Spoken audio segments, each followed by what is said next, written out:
자, 오늘 말씀은요, 신명기 12장 1절에서 14절까지 있는 말씀인데, 자, 우리 11절 한 구절만 함께 읽도록 하겠습니다. 11절 한 절만 우리 함께 읽습니다. 시작. 너희는 너희 하나님 여호와께서 자기 이름을 두시려고 한 곳을 택하실 그곳으로 나의 명하는 것을 모두 가지고 갈지니 곧 너희 번제와 너희 희생과 너희 11조와 너의 손의 거제와 너희가 여호와께 서원하는 모든 아름다운 소물을 가지고 가고. 아멘.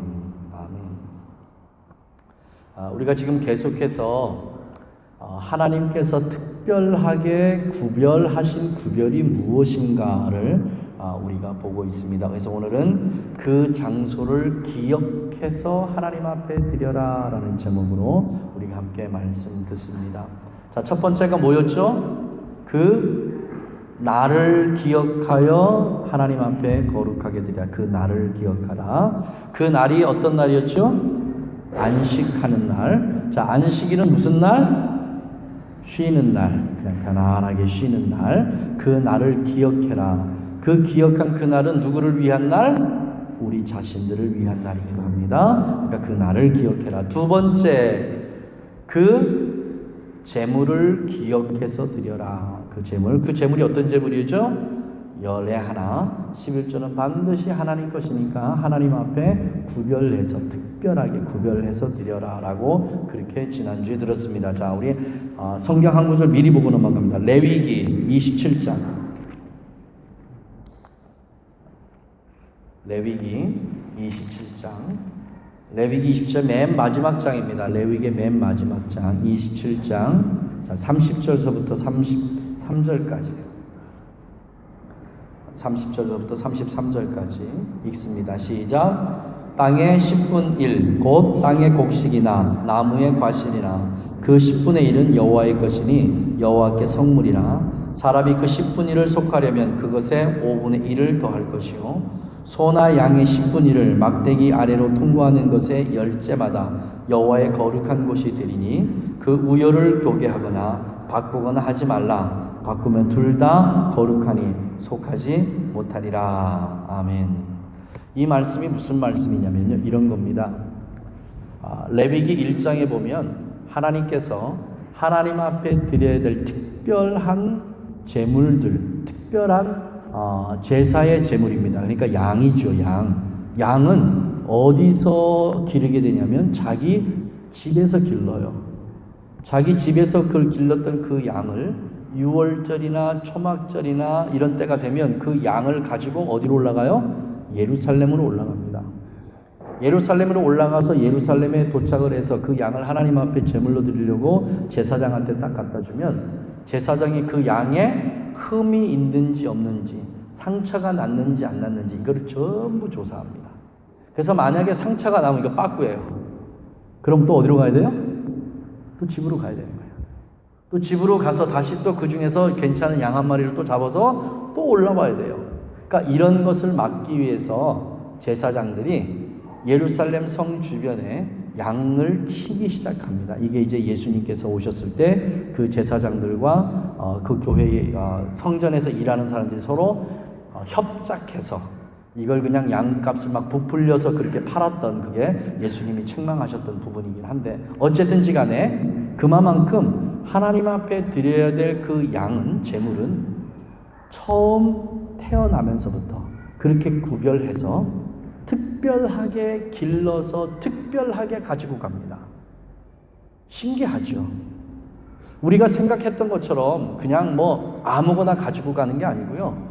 어려서 자라면서부터, 어린 양을 처음에 새끼에서부터 어미 배에서 나오면서부터 흠이 있는가 없는가를 주인이 다 검사해서 그 중에 가장 괜찮은 거를 따로 골라서 하나님 앞에 드려질 제물로 그때부터 키워나가기 시작하는 거예요. 그녀는 얼마만큼 많은 정성이 들어가겠습니까?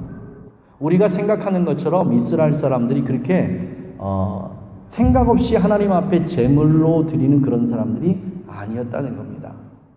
자기의 모든 정성이 다 들어가요. 근데 이 제물과 하나님 앞에 올려드릴 어린 양의 제물과 이 11조의 제물은 좀 달라요.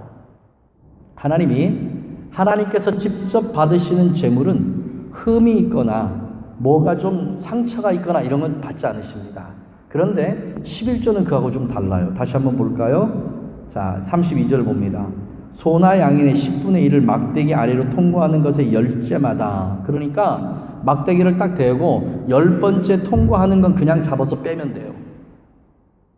만약에 그 양이 건강한 양이든지 아니면 그 양이 조금 비실비실한 양이든지 관계없어요. 관계없어. 10번째 되는 건 그냥 골라서 가요. 왜 그런지 아세요? 그 이유. 하나님이 직접 흠양에서 받으시는 번제나 속죄나 속건제나 이런 거는 흠이 없는 거를 원하세요. 아시죠? 예수 그리스도의 모형인 것. 그렇기 때문에 흠이 없는 걸 받으세요. 근데 11조로 드리는 이것은 절룩발이든지 얼룩이든지 상처가 났든지 어떤 거든지 하나님이 기뻐 받으세요. 무엇 때문에 그런지 아세요? 이거는 올라갔다 바로 우리에게 내려오는 거기 때문에 그래요. 열애하는 하나님이 받으셔서 하나님이 그냥 드시는 게 아니고 하나님이 받았다가 바로 그냥 우리에게 내려주시는 거예요.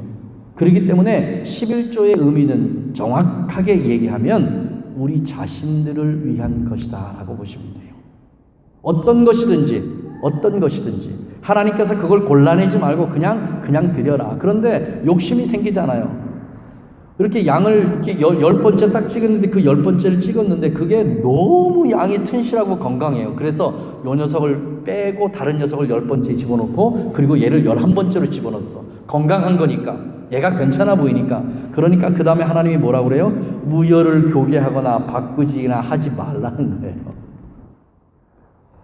바꾸지 말래. 우열을 교개하거나. 그러니까 이 녀석은 튼실하고 이 녀석은 좀 비실비실하니까 이렇게 바꿔가지고 이런 거 하지 말라는 거예요. 그러니까 10번째 있는 거 그냥 정직하게 하나님 앞에 드리는 거예요. 뭐 어떻게? 정직하게. 자, 11조의 개념은 이 개념입니다. 하나님께서 받으시자마자 바로 우리에게 내려주시고 그 다음에 우리의 마음속에는 어떤 마음으로? 정직함으로 드려야 되는 게 바로 이 11조의 개념이다. 이 말씀을 제가 금요일날 저녁에 말씀드렸지요. 저희 손주하고 저하고의 관계 속에서 이게 뭐 때문에 노아가 이렇게 가지고 오는지 이 관계하고 똑같아요. 다른 거 없습니다. 그러니까 열의 하나 부분은 여러분이 그렇게 이해하시고 하나님 앞에 감사함으로 정직하게 그렇게 드리면 드리는 모든 사람들이 하나님으로부터 복을 받는다 하는 것이 11조의 개념이고요. 오늘 이 말씀입니다. 오늘 신명기 12장 1절에서 14절에 있는 이 말씀은 어떤 말씀이냐면 하나님께서 따로 특별하게 정해놓으신 예배 장소가 있다는 거예요. 그냥 아무 데서나 아무렇게 예배하는 게 아니고 하나님께서 예배를 받으실 특별한 예배 장소를 정해놓으시고 그곳에서 하나님께서 예배하는 자들의 예배를 받으신다라는 그런 기본적인 게 바로 오늘 우리가 들을 말씀입니다. 하나님께서 온 우주 만물을 다 창조하셨습니다. 그리고 그 창조하신 모든 창조 가운데 딱 한 곳을 지정하셨어요. 우리는 그곳을 뭐라고 부르죠? 에덴 동산이라고 불러요. 에덴 동산.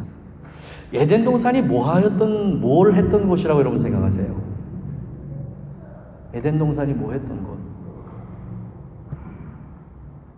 에덴 동산에 행했던 여러 가지 많은 일들을요, 성경 원어로 보면 그 장소는 무슨 장소였냐면 하나님을 예배했던 장소예요. 하나님을 예배했던 장소.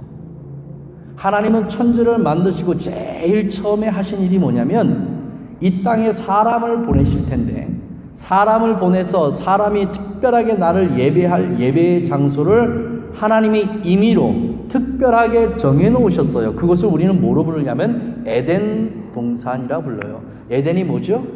에덴의 의미가 뭐죠? 행복이에요. 행복.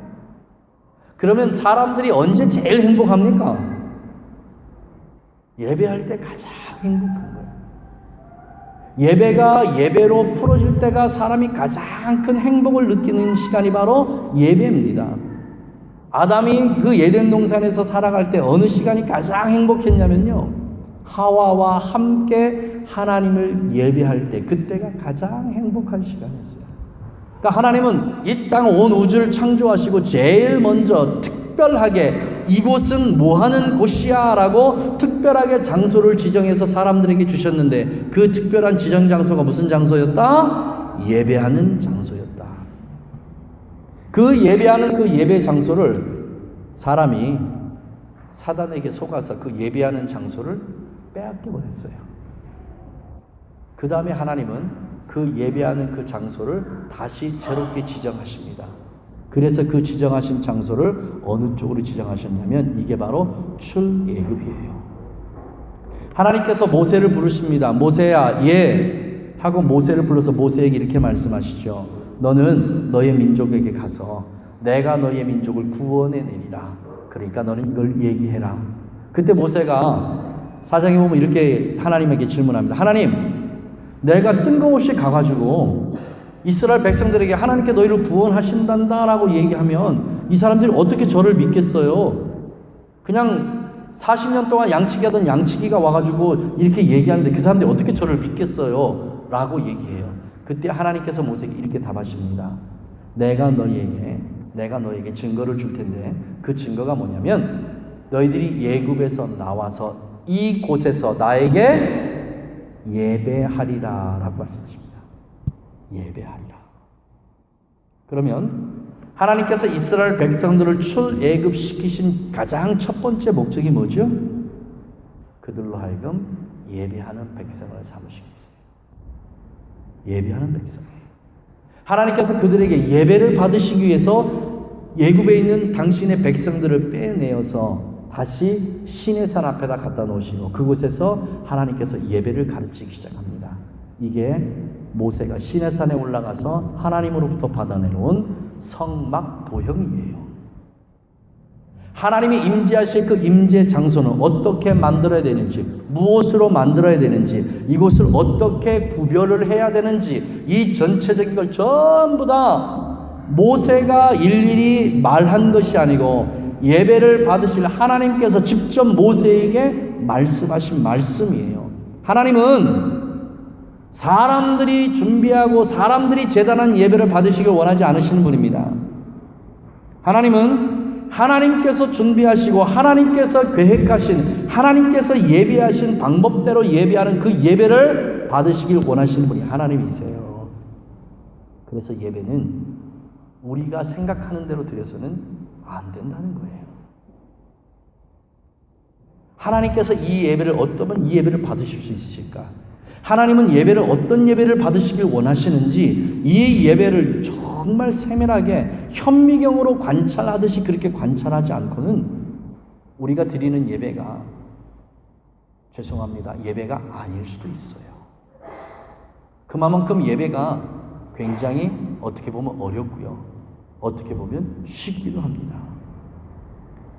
이스라엘 백성들 가운데 하나님께서 임재가 임했습니다.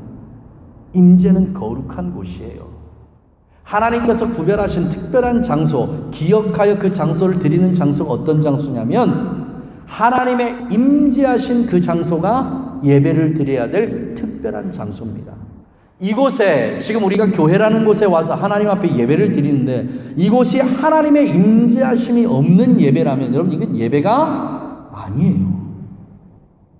하나님의 임재가 이곳에 있고 하나님의 임재 가운데 하나님의 백성들이 함께 모여서 하나님의 원하시는 방법대로 예배를 드려야 이곳이 교회가 되는 것이지 하나님의 임재가 떠나고 나고 사람들만 모여서 예배한다고 해서 그게 예배가 아니라는 겁니다. 오늘 우리가 그거를 좀 보려고 그래요.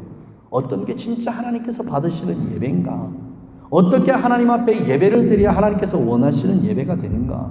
왜 21세기에 우리가 하나님 앞에 예배를 드린다고 하는데도 불구하고 왜 교회들이 초대교회처럼 300년의 부흥의 그 기간을 왜 못 채우고 한 5년 길게는 한 7년 가다가 전부 다 끝나버리고 교회가 왜 이렇게 쇠퇴해 가는가? 무엇 때문에 교회가 교회의 역할을 하지 못하고 세상의 지탄을 받고 교회가 왜 세상의 빛과 소금이 되지 못하고 있는가?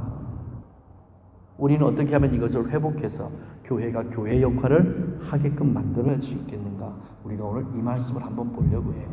자, 12장 11절에 주님이 이렇게 말씀하십니다. 너희는 너의 하나님 여호와께서 자기 이름을 두시려고 한 곳을 택하실 그곳이 그곳. 하나님께서 특별하게 택하신 바로 그곳. 여러분 그곳이 어디죠? 이곳이 먼 훗날 예루살렘 성전이 됩니다.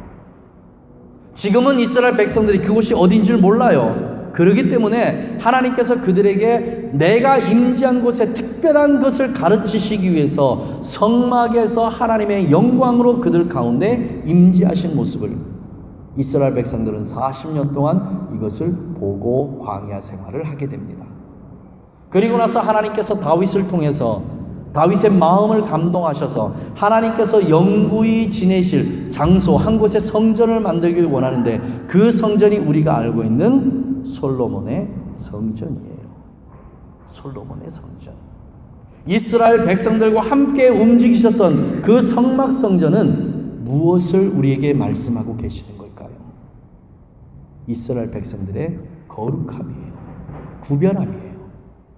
하나님께서 그들을 특별하게 구별해 놓으셔요. 다른 이방 족속들과 함께 섞이지 못하도록 철저하게 하나님께서 구별해 놓고 그들을 구분하십니다. 그리고 이 백성을 철저하게 하나님을 예배하는 예배의 백성으로 하나님께서 그렇게 훈련하십니다. 이 훈련이 다 끝나자 하나님은 이들을 이끌고 약속하셨던 가나안 땅으로 들어가십니다. 그리고 하나님이 그들 가운데 임재하시며 이제는 하나님이 그들의 땅에 거룩한 하나님으로 임재하시기 시작합니다. 거룩한 하나님으로요. 자, 에덴 동산에서 회막에서 성막에서 그리고 성전까지 들어갔어요. 그렇게 성전에 임하셨던 하나님께서 예수 그리스도 성전의 실체예요. 그분이 성전의 본체예요. 성전의 본체가 이 땅에 오심으로 말미암아 이제 더 이상 성전은 존재하지 않고 하나님께서 마태복음 18장 그 18절 이후로 말씀하시면 16장 이후로 말씀하시면서 이 땅에 교회의 창립을 선언하십니다. 이제는 모든 성전 시대는 종말을 고하고 이제 교회 시대가 시작이 돼요. 자, 성전 시대와 교회 시대의 다른 점이 뭘까요? 왜 자꾸 이제 성전이라는 얘기를 하지 말아야 됩니다. 성전 시대는 끝났습니다. 이제 우리는 교회로 얘기합니다. 예배당으로 얘기해야 됩니다. 라고 하는 얘기는 우리가 많이 들었는데 도대체 왜 더 이상 성전이라고 얘기를 하면 안 되는지, 그리고 왜 지금 우리는 예배당이라고 얘기를 해야 되는지, 왜 교회라고 얘기를 해야 되는지 그 이유를 명확하게 구분하고 알아야 돼요. 그래야 더 이상 성전이라는 얘기를 우리 입에선 안 하게 됩니다. 근데 많은 분들이 지금도 하나님의 성전이라는 얘기를 해요. 여러분, 성전 시대는 끝이 났습니다. 왜죠? 예수 그리스도가 이 땅에 오셨기 때문에 그래요. 성전에서 이루어지는 가장 중요한 게 뭐죠? 하나님 앞에 죄의 제물을 드려지는 일이 성전의 가장 중요한 역할 중에 하나예요. 이제 끝났어요. 더 이상 양으로 소로 비둘기로 우리의 죄를 대신해서 하나님 앞에 번제로 올려드리는 이 제사는 다 끝이 났어요. 누구를 통해서? 예수 그리스도의 십자가를 통해서 모든 것이 끝이 다 났어요. 히브리서 기자는 이렇게 얘기합니다. 예수 그리스도께서 당신의 몸을 단번에 하나님 앞에 제물로 드림으로 말미암아 모든 제사는 다 이제 끝이 났다고 그렇게 말씀합니다. 이제 끝났어요. 그럼 우리에게 뭐가 필요해요? 이제 하나님 앞에 드릴 예배당이 필요한 거예요. 어느 날 예수님께서 예루살렘으로 올라가시다가 사마리아를 거쳐가시면서 수가성에 잠깐 들리십니다. 수가성 우물가에서 목이 말라서 앉아있는데 마침 어떤 한 여인이 물을 길러 나와요. 그때 예수님께서 나에게 물을 달라고 말씀하시면서 그 여인과의 대화가 시작이 됩니다. 한참 대화를 하던 예수님께서 갑작스럽게 그 여인이 뜬금없는 얘기를 합니다. 뭐에 대해서 질문하냐면 예배에 대한 질문을 합니다. 우리 조상들은 여기서 예배했고 우리 조상들은 여기서 예배했고 또 이 사람들은 여기서 예배하라는데 도대체 우리가 어디 가서 예배를 해야 합니까? 라고 할 때 예수님께서 단호하게 이렇게 말씀하셨습니다. 이제 신령과 영과 진리로 예배할 때가 오나니 곧 이때라 얘기하십니다. 이곳에서도 말고 저곳에서도 말고 오직 하나님의 영과 하나님의 진리로 예배할 때가 오나니 곧 이때다라고 얘기하십니다. 여러분, 이 예배가 무슨 예배예요? 영과 진리로 예배하는 예배가 무슨 예배죠? 영은 틀림없어요. 성령님이십니다. 맞죠? 성령님입니다. 진리는 누구예요? 예수님이십니다. 성령과 예수 그리스도로 누구에게 예배하는 거예요? 아버지께 예배하는 이 시대가 금방 온다. 이 시대가 바로 이때라고 말씀하십니다. 그러면 하나님의 영과 예수 그리스도의 그 보혈로 예배하는 우리의 예배가 이 교회 안에서 이루어지면 초대교회처럼 300년의 부흥의 역사가 이루어질 텐데 도대체 무엇 때문에 이런 게 지금 중단되고 어떻게 교회는 무엇을 회복해야 우리가 다시 하나님께서 원하셨던 그 교회의 모습을 회복해서 하나님께서 지정하신 그 장소 바로 이곳 이 교회가 그 교회의 역할을 다할 수 있을 것인가. 자, 우리 에스겔서로 잠깐 넘어갑니다. 에스겔서 8장 1159페이지입니다. 에스겔서 8장 1159페이지 에스겔서 8장 봅니다.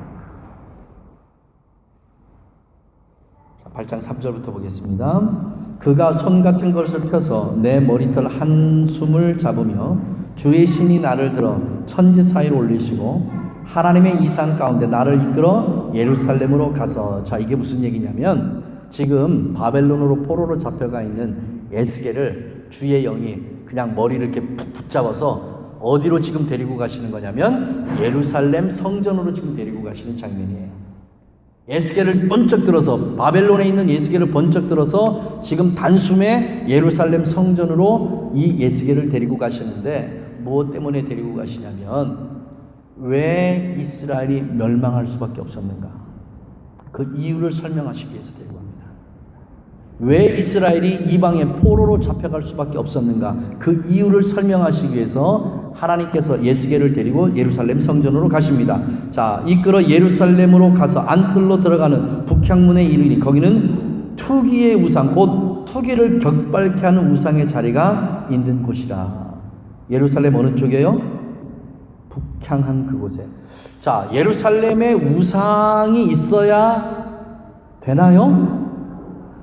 이 땅은 거룩한 곳이에요. 모든 땅들이 다 거룩한 곳이긴 하지만 특별하게 하나님께서 지정해 놓으신 땅이 있습니다. 그 땅이 무슨 땅이에요? 시온이에요. 예루살렘이에요.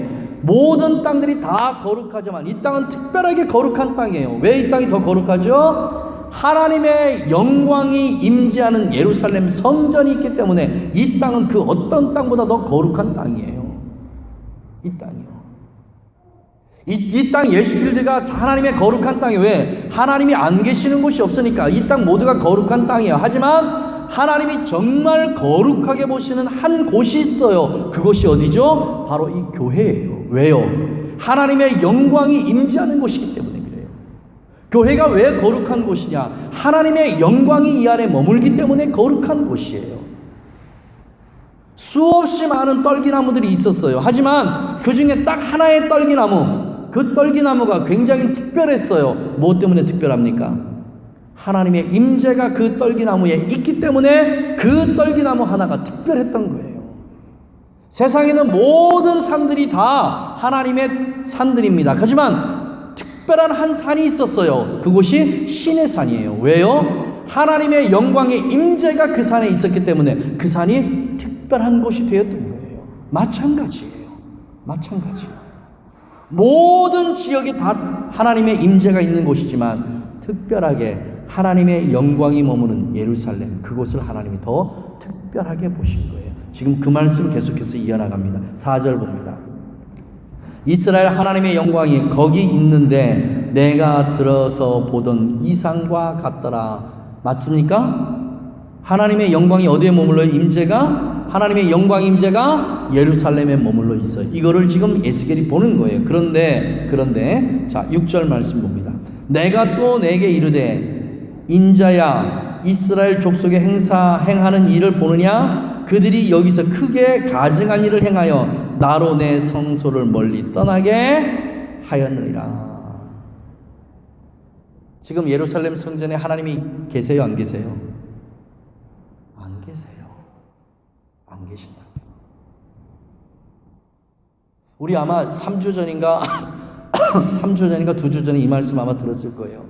에스겔서 8장부터 하나님이 차마 그곳을 떠나지 못하시고 성전 문지방에 머물렀다가 성소에서 나오셔서 이곳에 머물렀다가 다시 동편문에 머물르셨다가 다시 저쪽 골짜기 위에 가셨다가 하나님의 마음이 어디냐면 예루살렘에 있는 거예요. 예루살렘 성전에 내 영광의 임재가 내가 저곳에 있어야 되는데 하나님의 영광의 임재가 그곳에 머물러야 되는데 무엇 때문에 그곳에 머무르지 못하시냐면 바로 이스라엘 백성들이 거룩한 성, 거룩한 땅 그곳에서 우상을 숭배했기 때문에 하나님은 어쩔 수 없이 떠나버리셨어요.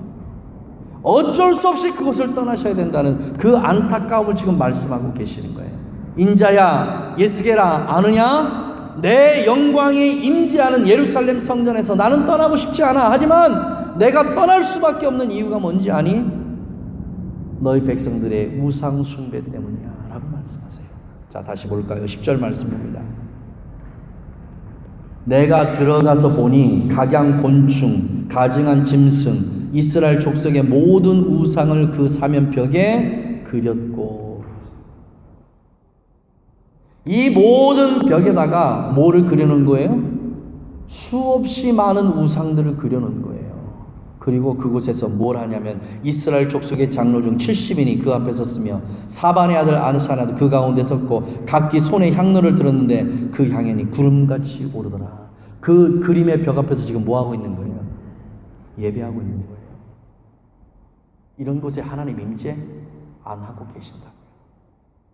자, 다시 한번 볼까요? 또 봅니다. 14절. 그가 또 나를 데리고 여호와의 전으로 들어가는 북문에 이르기로 보니 거기 여인들이 앉아 단무스를 위하여 애곡하더라. 여러분, 단무스가 누군지 아시죠? 창세기 10장에 보면 니므롯이라는 인물이 나옵니다. 니므롯은 당대의 특이한 사냥꾼이라고 그렇게 성경이 기록해요. 이 니므롯의 부인이 누구냐면 세미라미스예요. 세미라미스하고 니므롯이 둘이 결혼을 세미라미스하고 구스가 둘이 결혼을 했는데 결혼해서 낳은 아들이 누구냐면 그 아들이 바로 단무스예요. 단무스. 그런데 이 구스가 죽었어요. 그러니까 세미라미스가 이 부인이 뭐라고 얘기하냐면 내 남편 니므롯이 죽어서 하늘에 올라가서 뭐가 되냐면 태양신이 됐다 이렇게 얘기해요. 태양신. 그래서 그 태양신이 다시 환생해서 이 땅에 내려왔는데 그 내려온 그 사람이 누구냐면 바로 단무스예요. 단무스. 이 관계가 이해되세요? 이 관계가, 자, 니므롯과 세미라미스가 서로 결혼을 했어요. 창세기 10장 보고 넘어갑니다. 창세기 10장.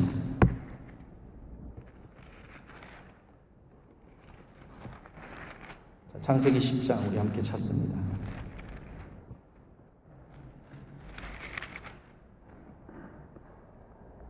자, 8절부터 6절부터 봅니다. 함의 아들은 구스와 스미스밈과 붓과 가나안이요 구스의 아들은 스바와 하윌라와 삽다와 이렇게 됐고요. 자, 8절. 구스가 또 니므롯을 낳으니 그는 세상에 처음 영걸이라. 그가 여호와 앞에서 특이한 사냥꾼이 되어서 속담에 이르길 여호와 앞에 니므롯 같은 특이한 사냥꾼이라 하더라. 니므롯이 특이한 사냥꾼이 무슨 사냥꾼이냐면 영혼의 사냥꾼이기 때문에 그래요. 나중에 우리가 말씀을 공부할 시간 있으면 자세하게 하겠습니다.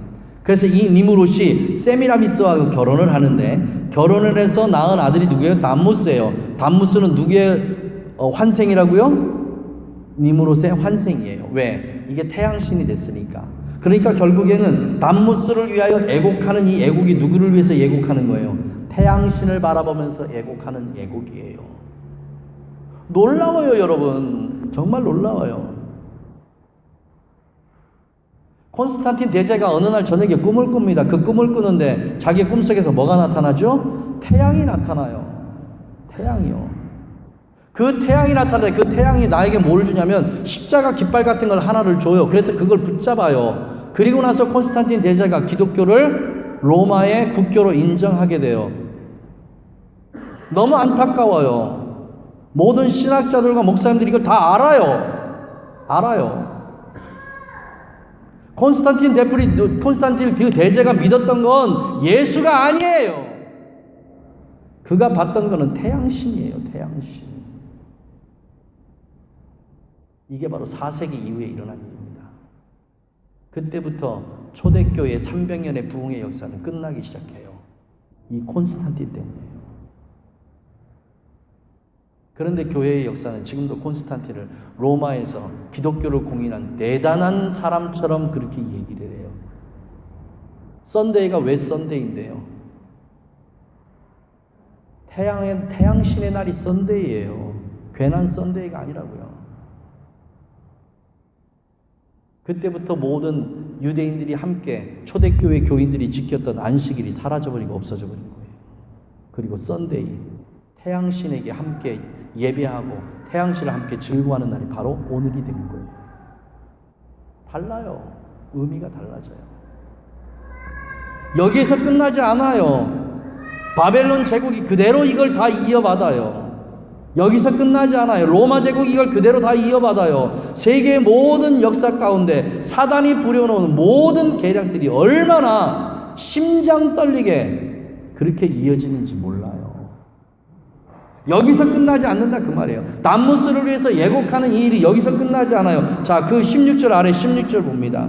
그가 또 나를 데리고 여호와의 전 안뜰에 들어가 보시기로 보니 여호와의 전문 앞 현관과 제단사에서 약 25미 이내 여호와의 전을 등지고 낫을 동으로 하여 동방 태양에 경배하더니 모든 것이 다 태양신을 경배하는, 태양을 경배하는 일로 전부 다 바뀌게 돼요. 이것 때문에 여호와의 영광이 떠납니다. 18절 봅니다. 그러므로 나도 분노로 갚아 아껴보지 아니하고 긍휼을 베풀지도 아니하니 그들이 큰 소리로 내 귀에 부르짖을지라도 내가 듣지 아니하리라. 뭐 때문에 이런 일이 일어났죠? 무슨 일 때문에? 오늘날로 얘기하면요, 교회가 세상의 우상들로 가득 찼기 때문에 하나님의 영광의 임재가 교회를 떠났다, 이 말씀이에요. 맞나요? 저는 아멘해요. 저는 아멘하고 싶어요.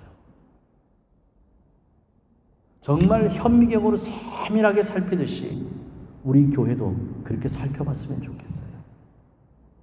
우리가 하고 있는 모든 일 가운데, 우리가 행하는 모든 일 가운데 정말 온전한 하나님 중심인가? 이게 100% 하나님 중심인가? 99.99가 아니고 100% 하나님 중심인가?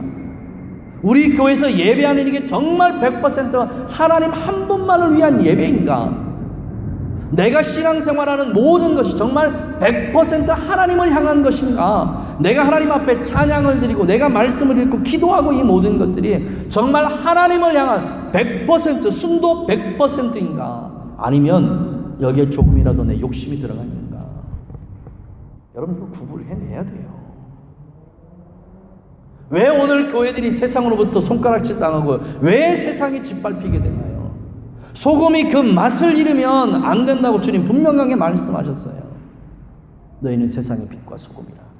그런데 소금이 그 맛을 잃으면 다만 밖에 버리워 왔다 갔다 하는 행인들에게 짓밟힐다고 말씀하셨어요. 그 일이 지금 우리 현대 21세기 우리가 살고 있는 이 시대에 이루어지고 있는 일이란 그 말이에요.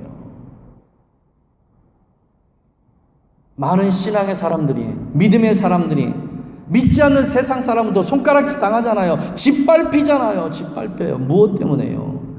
왜 그렇게 돼야 되는데요? 주님은 분명히 우리에게 그렇게 하지 말라고 말씀하셨는데 우상이 있는 곳엔 하나님의 영광의 임재가 결코 함께 할 수 없습니다. 자, 고린도전서 3장 끝에 보면 이렇게 말씀하십니다. 너희는 너희 안에 성령이 하나님이 거하시는 전인 줄 너희가 알지 못하느냐라고 말씀하십니다. 찾겠습니다. 고린도전서 3장. 고린도전서 3장.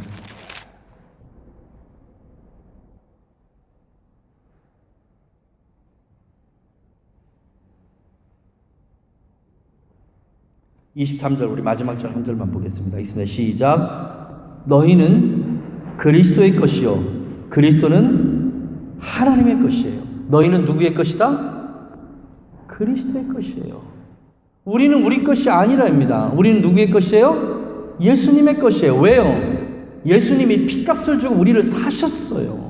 우린 우리 것이 아니에요. 그러니까 이 안에 지금 누가 임재해 계시는 거예요? 성령, 그리스도의 영으로 이 땅에 오신 성령께서 지금 내 안에 임재해 계세요. 이것을 성령은 뭐라고 얘기했냐면 너희 안에 성령의 임재하신 그리스도의 전 하나님의 성전이 너희 안에 있는 걸 너희가 알지 못하느냐라고 얘기하세요. 분명히 에스겔을 통해서 하나님께서 이렇게 말씀하셨습니다. 에스겔아, 내가 왜 그곳을 떠나야 되는지 아니? 내가 내 영광의 임재가 있는 그곳을 나는 떠나고 싶지 않아. 왜? 그곳에서 내가 내 백성에게 복을 주기를 원하는데 내가 그곳을 떠나야만 돼. 왜 그곳을 떠나야만 되는지 아니? 딱 한 가지 이유 때문이야. 그건 너희들의 우상 숭배야 라고 말씀하신 거예요. 우리의 마음속을 한번 살펴봤으면 좋겠습니다. 우리의 마음속에 우상이 없나요? 우리의 마음속에 정말 우상 숭배가 하나도 없나요? 하나님보다 더 귀하게 여기고 하나님보다 더 우선으로 여기고 하나님보다 더 소중하게 여긴 그 무엇이 여러분 우리의 마음속에는 있지 않나요? 왜 21세기 성도들을 통해서 초대교회에 일어났던 그런 성령의 역사가 왜 못 일어나죠? 왜 안 일어나는 거죠? 오늘 아침에 우리 변영희 자매님하고 성경 공부하기 전에 잠깐 제가 책을 이렇게 뒤적이는데 책에 그 내용이 나오더라고요. 사도행전 2장과 사도행전 8장의 차이점. 자, 머릿속에 그리세요. 사도행전 2장은 누구로 시작되죠? 사도로부터 시작돼요. 사도들로부터. 사도들이 성령이 충만함을 받고 예루살렘 거리에 나가서 주의 복음을 전하기 시작합니다. 여러분, 주의 복음이 뭐예요? 너무 간단해요. 예수 그리스도가 우리의 모든 죄를 지고 십자가에서 죽으셨다. 그러면 너희는 더 이상 죄인이 아니다라는 거예요. 이걸 믿어. 아멘해. 아멘해줘. 그리고 나서 일어난 일이 뭐예요? 그들이 그리스도 예수 이름으로 세례받고 다시 새 사람이 된 거야. 너무 심플한 복음이에요. 그 복음을 그냥 그날 받아들였어요. 사도들이 성령에 충만해서, 키워드는 바로 이거예요. 뭐예요? 성령에 충만해서예요. 성령이 나를 온전히 통치하시는 거예요. 성령이 나를 다스리시는 거예요. 이게 바로 지금 우리가 고린도서 13장에 읽었던 그 말씀에 너희는 너희 것이 아니라 그리스도의 것인 거예요. 내가 그리스도의 온전한 사람이 된 거예요. 이게 성령의 충만함이에요. 성령의 충만함을 입고 세상에 나가서 내 입으로 복음을 전하니까 하루에 몇 명이? 3,000명이 하나님 앞에 회개하고 돌아오는 역사가 일어났어요. 그리고 일어난 일이 뭐예요? 서로 함께 모여서 예배하고 기도하고 성찬하고 이 일이 계속 반복적으로 일어나요. 하루에 3,000명이 회개하고 돌아오다 조금 있으니까 5,000명이 회개하고 돌아오고요. 어느 역사가는 이렇게 얘기합니다. 예루살렘에 있는 거의 모든 사람들이 그리스도인화되었다라고 얘기해요. 이게 너무 겁이 났어요. 누가? 바리새인들, 서기관들, 사두개인들, 종교 당국자들이 너무 겁이 났어요. 그래서 그때부터 핍박이 시작이 됩니다. 이때 사도행전 8장은 이렇게 기록해요. 사도들을 제외한 모든 성도들이 세계 곳곳으로 흩어졌더라 이렇게 기록해요. 누구만 남았어요? 예루살렘에 누구만 남은 거예요? 사도들만 남았어요. 그리고 누가 흩어졌죠? 일반 성도들이 흩어졌어요. 여러분, 성도들이 나가서 한 일이 뭐예요? 성도들이 나가서 한 일이 뭐냐고요? 그러면 대부분 뭐라고 하냐? 복음 전해서요. 여러분, 복음만 전한 게 아니에요. 복음 전하기 전에 한 일이 뭐죠? 복음 전하기 전에 한 일이 뭐죠? 우리가 지금 이걸 하고 있지 못하니까 자신 있게 대답을 못하는 거예요. 복음 전하기 전에 한 일이 뭐죠? 병자들이 낫기 시작하고요. 예언이 풀어지기 시작한 거예요. 안진뱅이가 일어나고요. 오늘날로만 에이즈 환자가 낫고 암이 녹아져 내리고 하는 이 모든 일들을 사도들이 행했나요? 아니에요. 사도들은 그냥 예루살렘에 있었어요. 누가 일을 행했어요? 일반 평신도들이 나가서 일을 행한 거예요. 평신도들이요. 우리는 왜 일을 못하는데요? 무엇 때문에 일을 못해요? 왜 일이 안 되냐고요? 제가 질문할게요. 여러분이 나사렛 예수 그리스도의 이름을 힘입어서 암 환자들을 위해서 기도하면 그 암이 녹아내릴 줄 믿으세요? 믿으세요? 아멘을 못해. 뭐가 두려워서요? 뭐가 두려워서 아멘을 못하는데요? 내가 하는 일이 아니라고요. 누가 하세요? 그리스도의 영으로 내 안에 오신 성령께서 일을 행하시는데 왜 내가 두려워서 아멘을 못하냐고요. 아멘을 못하는 이유는 한 가지밖에 없어. 왜? 내 안에 온전한 그리스도의 영으로 오신 성령의 통치가 이루어지지 않았기 때문에. 내 마음에 두 마음을 품고 있기 때문에 그래요. 새 마음, 내 마음, 온전히 내 안에 그리스도 예수 그 한 분만 내 안에 계시다면 우리는 100번이고 1000번이고 이 질문에 아멘할 수 있어요. 그런데 내 마음이 정결하지 못하니까, 내 마음이 깨끗하지 못하니까, 내 마음이 주를 향한 순도 100%의 이 마음이 되지 못하니까 에스겔서 8장에 나와 있는 것처럼 나로 내 성소를 떠나 멀리 멀리 가게 하느노라. 이 말씀이 그냥 우리에게 임해버린 거예요. 이 말씀이요. 왜 교회들이 힘을 못 내지요? 왜 300년의 부흥을 우리가 다시 재현하지 못하지요? 교회의 이방적인 요소가 너무 많아요. 교회의 우상적인 요소가 너무 많아요. 너무 많아요. 너무 많아. 여러분 용서하고 들으십시오. 20년 전에 제가 뉴질랜드 있을 때예요. 선언 선교하던 목사님이요. 집사 때 한국에 가서 신학을 공부하고 목사가 돼서 이제 다시 뉴질랜드로 돌아야 되니까 자기 그 살던 동네, 고향 동네에 가서 인사를 하는 어른들한테 인사를 하려고 이렇게 인사를 드렸대요. 그랬더니 자기 그 가문에 있던 어떤 한 연세 좀 지긋하신 분이 그 목사 되신 분에게 그렇게 말씀하셨대요. 그래, 이제 목사 됐으니까 잘 살겠구만. 이렇게 얘기하시더래요. 충격받았다 그래요. 세상 사람들은 그렇게 생각해요. 목사가 되면 부자가 되는 걸로 이렇게 생각을 해요. 이게 지금 우리의 현실이에요. 현실. 여러분 예수 믿으면 잘 살아야 돼요. 아멘 하시죠?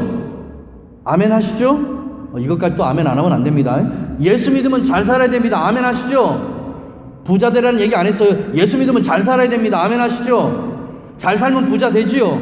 아멘 해야 돼요. 여러분 예수 믿고 하나님의 말씀에 순종하고 잘 살아서 부자 돼야 돼요. 아멘 하십시오. 이게 하나님의 뜻이에요. 하나님의 백성, 내 백성 중에는 가난한 자가 단 한 명도 없다고 말씀하죠. 그러니까 여러분 다 부자로 잘 살아야 돼요. 부자가 될 책임이 우리에게 있어요. 여러분 아멘 하세요. 여러분 부자가 될 책임이 있다고요. 단 어떤 부자가 돼야 돼요? 하나님의 말씀에 순종하는 정직한 부자가 돼야 돼요. 그게 우리의 사명이라고요. 그러니까 부자 그러면 너무 이렇게 동떨어지게 생각하지 말고요. 돈 그러면 너무 그렇게 터부시할 필요 없어요. 왜? 우리가 돈 필요하잖아요. 왜 안 필요해요? 저는 하나님 앞에 지금도 100만 불 달라고 떼쓰고 있는데 그럼 제가 타락한 목사인가요? 아니잖아요. 돈이 필요해요. 돈이 있어야 교회가 힘있게 뭔가 더 일을 하니까. 나만 그런가? 우리 식구들은 거룩하게 막 이러고 쳐다보고 있는데 나만 하나님 돈 주세요 지금 이러고 있는 것 같아서 죄송한데 여러분도 부자 되셔야 됩니다. 여러분 부자 되셔야 돼요. 여기서 축복의 말씀을 선포하는데도 아멘을 안 한대. 부자 되려는데 가난하게 살고 싶어요? 여러분 다 부자 되셔야 됩니다. 네, 아멘이요. 여러분이 부자 돼서 11조 한 주에 막 10,000불씩 막 그렇게 그래야 빨리 100만 불 모아지잖아요. 부자 되십시오. 근데 정직하고 말씀에 순종한 부자가 반드시 돼야 돼요. 그런데 오늘날 우리 교회들이 어떻게 바뀌어나가고 있나요? 이게 세상이 바라보는 교회예요. 목사 되면 돈 버는 거, 목사 되면 잘 사는 거, 이렇게 세상이 목사들을 바라봐요. 아니에요. 아니라고요. 교회는 하나님의 영광의 임재가 있는 곳이어야 됩니다. 그 외에 그 어떤 것도 이곳에서는 있어는 안 돼요. 이제 하나님께서 딱 두 가지예요. 하나는 우리의 마음을 성전 삼고 우리 안에 계신다고요. 그런데 이 하나님이 우리의 마음을 성전 삼고 계실 수 있도록 우리 안에 있는 모든 우상들을 다 몰아내야 돼요. 돈이 우상이면 돈도 몰아내야 되고요. 내 자녀가 우상이면 내 자녀도 몰아내야 되고요. 명예가 우상이면 명예도 몰아내야 되고요. 모든 것 다 몰아내야 돼요. 온전히 하나님 한 분만 이곳에 계실 수 있도록, 그분이 이 안에서 편안하게 계실 수 있도록 그 자리를 우리 스스로 마련하지 못하면, 예루살렘 성전을 떠났던 하나님의 그 영광의 임재가 우리에게서도 떠나버린다고요. 그럼 우리는 어떻게 되죠? 세상 사람들에게 짓밟히는 사람들이 돼요. 이게 이제 교회로 그대로 들어오게 됩니다. 사랑하시는 우리 가족 여러분, 우리 함께 현미경 하나씩 들고요, 교회에 이방적인 이단적인 요소가 뭐가 있는지, 교회의 우상의 모습이 뭐가 있는지 세밀하게 살펴야 돼요. 그리고 그런 게 눈에 보이거든 우리 단호하게 거절하고 거부하고요, 교회에서 몰아내야 돼요. 그 어떤 것도, 그 어떤 모습도 하나님께서 원하지 아니하시고 하나님께서 바라지 않는 그런 것들이 교회에 남아있어서는 절대 안 돼요. 왜? 그곳에는 하나님의 영광의 임재가 함께할 수 없어요. 어떻게 이방의 우상과 하나님이 함께 같은 자리에 공존하시겠습니까? 이 공존 자체가 불가능해요. 불가능해요. 주님은 오늘 우리에게 이걸 말씀하고 싶으신 거예요. 가이사라 빌립보에서 예수님께서 교회의 창립을 선언하셨습니다. 그때 이렇게 말씀하세요. 음부의 권세가 너희를 이기지 못하리라. 교회는 음부의 권세를 짓밟고 그 위에 세워진 것이 교회예요. 교회는 음부의 권세를 향해서, 흑암의 권세를 향해서, 어둠의 권세를 향해서 나사렛 예수의 이름으로 그 어둠이 물러가도록 선포하면 그 선포가 그대로 이루어지는 것이 교회가 가진 권세예요. 사단에게 묶여있는 많은 사람들에게 나사렛 예수의 이름으로 그 묶여있는 사단의 쇠슬이 풀려지라고 명하면, 선포하면 그것이 그대로 이루어지는 것이 바로 교회가 가지고 있는 권세예요. 권세. 그 권세가 누구에게 있다고요? 그 권세가 누구에게 있어요? 바로 여러분들에게 있다고요. 믿으세요. 믿으세요. 여러분 안에 정말 성령께서 충만하게 임재해 계시면, 여러분 안에 성령 그분께서 여러분을 온전히 통치하시고 그의 나라가 여러분 안에 이루어져 있다면 마음껏 선포하십시오. 마음껏 명령하세요. 여러분이 선포하는 선포대로 다 이루어지고 여러분이 명령하는 명령은 그대로 다 이루어질 줄 믿습니다. 이게 하나님께서 원하시는 거예요. 교회가 교회 되는 것, 성도가 성도 되는 것, 이건 오직 한 가지예요. 하나님의 영광의 임재가 우리 안에 머물러 계시고 하나님의 영광의 임재가 우리가 예배하는 이 장소에 머물러 있는 것, 이것밖에는 다른 방법이 없습니다. 사랑하시는 우리 가족 여러분, 오늘 하나님께서 에스겔을 통해서 너희들이 무엇 때문에 하나님의 영광을 잃어버렸는지, 너희들이 무엇 때문에 세상에 짓밟히고 그것도 모자라서 세상의 이방의 포로로 끌려가는 이런 참담한 일을 겪게 됐는지, 이유는 한 가지밖에 없어요. 우상이에요. 우상.